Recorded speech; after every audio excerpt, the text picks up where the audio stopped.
Hi everyone, welcome to another IELTS Writing Task 1 video. This one is on bar graphs in Task 1 of the IELTS Writing Test.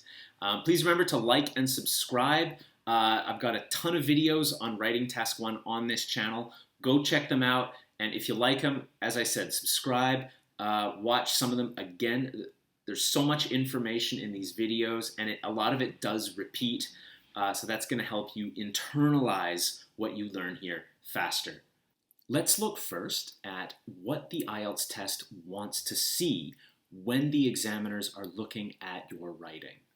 First of all, they're going to look at task achievement. This is something that gets missed a lot. Let's take a look at what is required for both an 8 and a 7. They mention here that you present highlights and illustrate the key features clearly and appropriately. That means you're not just describing what you see, but you are interpreting what happens. You are showing that you understood what is the story that the data is trying to tell you. That's for an 8. For a 7, they do mention that you present this information, so the same as an 8, but it could be more fully extended. So in this video, I will show you how to more fully extend, but just keep in mind, even for a 7 and for a 6, it doesn't have to be this much detail. But you'll see how that much detail is not that hard. Keep in mind, another thing that is a good way to show that you understand what the data is telling you is to understand that you are showing the trend and supporting it with data. And I'll show you how to do that in the writing. Secondly is coherence and cohesion. All right, now this is how you sequence the information. And it says here, sequence information and ideas logically. So are you presenting it in a way that is clear? Now, there's many ways you can do this, but usually with practice, you will see the best way to do it. You manage all aspects of cohesion well. That means one sentence will connect to the next sentence. And you use paragraphs sufficiently and appropriately. Very important to have clear paragraphing. Even a very good writer with perfect grammar and vocab, if they don't know how to use a paragraph, they're going to see their score come down a lot. I'll go through that with you. That's required for an 8. For a 7, it's quite similar. Organize the idea, clear progression, and use of cohesive devices. These are words like first of all, secondly, another, or even just a word like this is because, or as a result. Very simple, cohesive devices. Finally, grammatical structures. This is one that gets a lot of students and teachers into trouble with grammar in IELTS writing. You need to show a wide range of structures, not just the same structures again and again. That's for an 8. For a 7, not much different. A variety of structures. This video will show you all of that. And one other thing is that both of these, for a 7 and an 8, require grammatical accuracy. If you're at a 5.5 or a 6, accuracy comes with practice and feedback. So make sure that you're talking to your teacher, getting very good feedback on your grammar. All right, that's going to help you reduce errors. And that's going to be with verb forms. That's going to be with articles. That's going to be with third person singular. So it's hard to teach that. It's really easy to learn it with practice and repetition. Okay, very simple. 2 steps to do task 1. First, you take 5 minutes to analyze the task and make notes. So in the test, my advice, make notes. Make beautiful notes, make a big mess. If you're doing the paper test, write it on the book. No one will ever look at it. Nobody wants to look at your notes, so don't worry about that. And then you have 15 minutes to write. Trust me, this is enough. I've been teaching this way for 5 years. If they take 5 minutes to analyze, they all finish it in 15 minutes. If they take 2 minutes to analyze, 20 minutes later, they still aren't finished their writing. So please take the time to analyze and practice this. I cannot emphasize that enough. Now, here is your task. As I said, bar graph. I want you to take 5 minutes and look at it. I want you to see if you can understand what exactly is happening in this graph. I'll take a look at it with you, and then you'll take 5 minutes to look at it. The chart below gives information on the percentage of British people giving money to charity by age range for the years 1990 and 2010. So note there's a change, 1990 to 2010, and it's all in the past. So there's no present or future. That is important, you will see. Right now, take 5 minutes, stop the video, make notes, see what you can understand. 5 minutes. Go. All right, here are the notes I have made, and this will help you understand the organization. Now keep in mind, I've made my notes a little bit more extended here. They don't have to be this big in the test. This is just for this lesson so you can see things a little bit more clearly. First of all, one of the main things we always need is the overall picture. Now I've put that up here. Overall, people gave slightly more in the 1990s. Okay, so people gave more money to charity in 1990. How do I know this? I've looked carefully at the information and I've made that conclusion.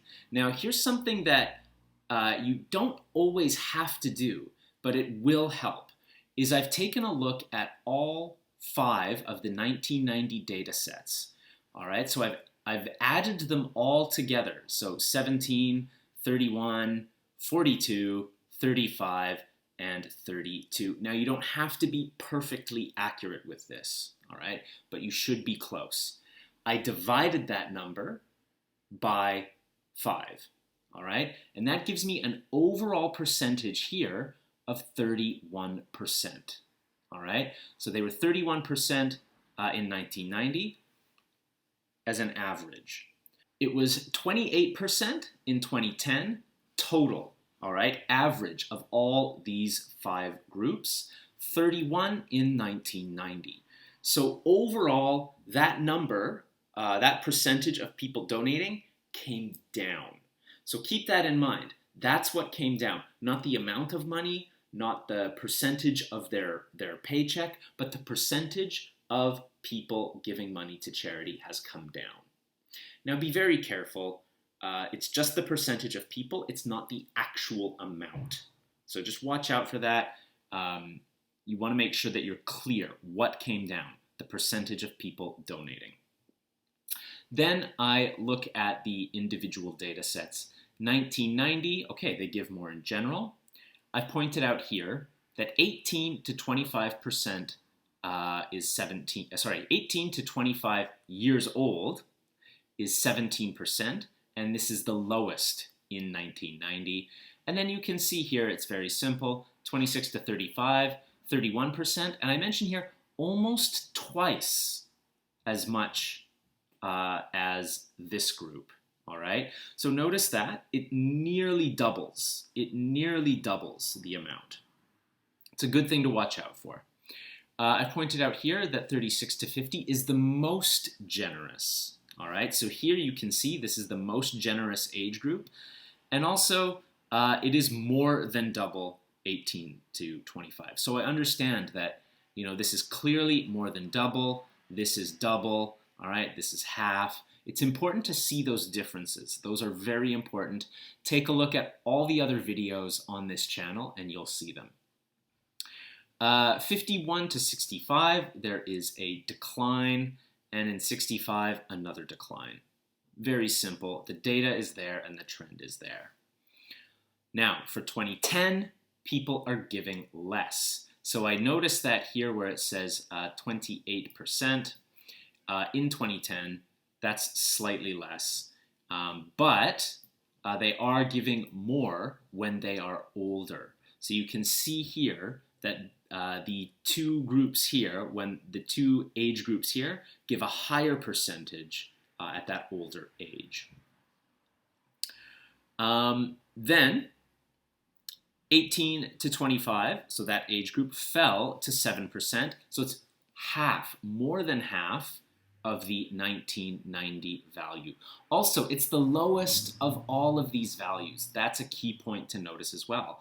Not only is it lower than this one, it's the lowest of any group in the data set. All right, so it's the biggest. Also, that is the biggest difference. All right, so as I said, this is more than half. All right, and if we look at this one, that's the second biggest decrease, but the proportion is not even close to half. So this one is also the biggest value difference. The rest of it's pretty generic. You've got this one fell to 24%, fell to 35% for the other two. It's not super important, not a big difference. In these last two sets, you can see that 51 to 65 increased slightly and is the most generous in 2010. Finally, 65, this one increased slightly compared to 1990, but it is showing a downward trend here. So I could add that to the notes. There it is, slightly downward trend. So I'll bring that back. All right, now we'll take a look at the sample. All right, so first of all I've done here is I've made a few small changes to the task sentence here. I know a lot of teachers will get you to make all these crazy changes. My honest advice is make a few small changes, finish it in 10 seconds. Sometimes in the past, I would see students taking 4 minutes to carefully write a paraphrasing. It's not worth it. If you're wasting 4 minutes doing that, you're using your brain power, you're using your energy and your time on something that really isn't that important. So here you can see the chart shows information on, right? The chart below gives information on. I've just made these small changes. It's not important, all right? They simply will not think about it in the word count. That's the only thing you have to worry about. So just make a quick 10-second minor change copy. Overall, a slightly greater percentage of people gave in 1990 than in 2010. So overall, I said more people gave in 1990. You could also say the percentage of people who gave came down. So by 2020, either of those will work. I've just chosen to use this one. So I've highlighted that the percentage was higher in 1990. You could give the data here, but I'm going to save it until the end. Here, you can see that's 3 clear paragraphs. In 1990, this shows you that the 1990 paragraph is right here. The whole paragraph is now going to be 1990. In 1990, people gave more in general. All right, so I haven't said 31% here. I'm going to mention that later. But I just say here, they gave it more in general. This tells me the main point about 1990, a greater percentage was donating money. And that's all I need to say. This paragraph is about 1990. You can see here by 2010, so this next paragraph, which is a bit bigger because I'm making comparisons, this is the 2010 paragraph. So here we go. People gave more in general. Of those aged 18 to 25, enjoy that, 17% gave to charity. So be very careful here. I've chosen to use past tense, and I'm going to use that throughout the paragraph. Then cohesion. From here. So I've given one set of data, then from here, comma, the percentage increased notably. All right. So I've pointed out here that this is going to increase notably. So that's a big change. Then the next one, those aged 26 to 35.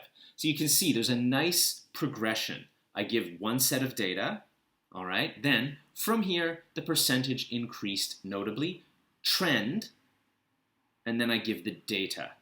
Those aged between 26 and 35 gave at nearly twice the rate, comma, 31%. So trend, it increased, and then data to show the increase. I haven't mentioned near, almost double here, but it's important that I've at least mentioned that there's a notable increase. The most generous were aged 36 to 50. All right, so I've highlighted that key trend. This is the most generous. I could go further and say the most generous of any recorded data set, but I've left it kind of simple here. Again, for a 7 or an 8 should be fine.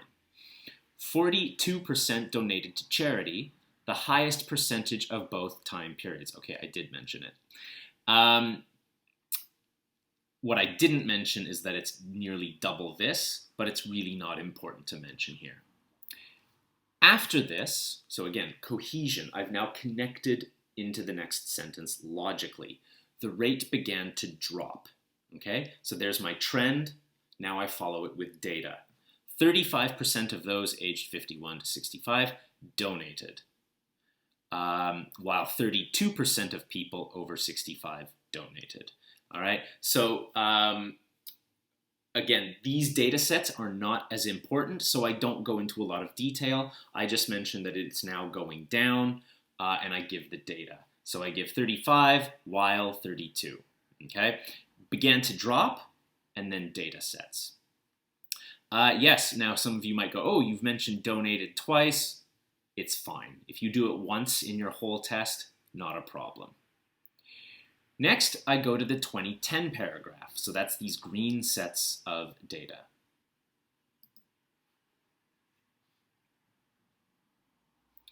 By 2010, people had started to give less. So now I've used this technique where I go by, and I use the past perfect had.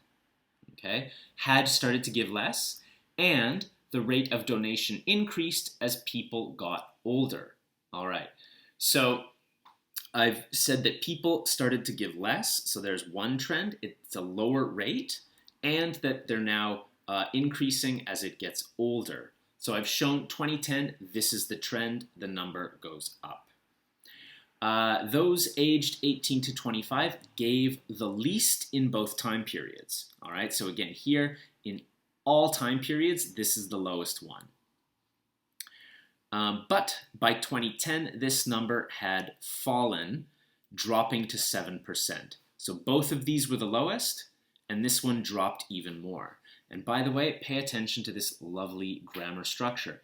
By 2010, this number had fallen, past tense with by, comma, dropping to 7%. So again, trend data, which is, now you don't have to write which is, I've just shown it here to highlight the point that that's different grammar structure, which is more than half the rate of 1990. So again, I've made that comparison. It's more than half this rate. So always pay attention to values of half. Those aged between 26 and 35 gave noticeably more at a rate of 24%. Okay, so that's this one here, 24%. Now, I haven't mentioned that it's lower than this one, but I do mention here 3 times more than the previous group. So I've shown that this is triple what it was, but still less than they gave in 1990. So I've highlighted a big increase, but it's slightly less. The share of people between 35 and 50 years also dropped, falling to 35%. So it's fallen slightly compared to 1990. And then here, finally, the age cohorts, fun vocab for you, the age cohorts over 51 years were the only 2 groups more generous in 2010 than in 1990. So I point out that in those 2 areas, in those 2 age groups, that's the only time when it's actually higher. Both groups over 51 gave more than in 1990 at 39% and 35% respectively. Please remember, percentage comes after the digit when writing in English. Those in the former groups were also the most generous of the 2010 groups. So that means that in those 2 groups were more generous compared to the other ones. Despite this however, the combined percentage in 2010 is lower, all right, at roughly 28%, all right? So all of 2010 is roughly 28%. I haven't written, oh no, I have written roughly here, roughly 28% compared to roughly 31% in 1990. So I've highlighted it with the data as well. Now here I decided to put it at the end. All right, so I don't like to put data in the first paragraph. You can see up here I haven't included that. I generally wouldn't put it there. I mention it here. So despite the fact that these two were higher in 2010, the overall percentage is lower. So just to finish up with a quick review, two of the grammar points that I've mentioned here, by 2010, this number had decreased. All right, so I love to always put in by and had. That shows that you're using a range of grammatical structures. And then the next paragraph, you could say the first group had fallen. I typically just say do one past perfect and then do the rest in past simple. So I wouldn't necessarily keep using had fallen. I would just say the first group fell. All right. Secondly, by 2010, this number had fallen, comma. All right. So if I've got by, then I would use had here, comma, with the data dropping to 7%. Conversely, you might say this number had increased, comma, rising to 25%. All right. So you'll see that in most of the other videos we've got here on this channel.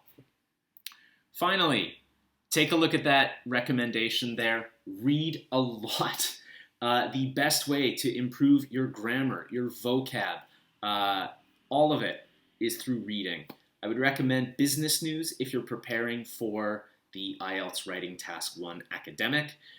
Practice, practice, practice. Watch these videos again. They're very helpful in helping you internalize what you need to do. That's really important. It's very easy to understand and go, okay, yeah, no problem, I get it. But the next day, you're gonna forget. So if you like these videos, watch them again.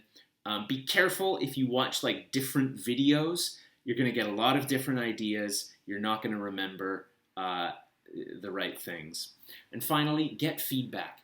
If you're trying to improve your grammatical accuracy, get feedback from your teacher.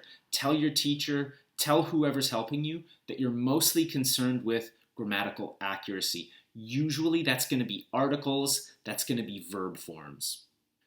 Thank you, everyone. That's all. Have yourselves a fantastic day, and I'll see you here soon.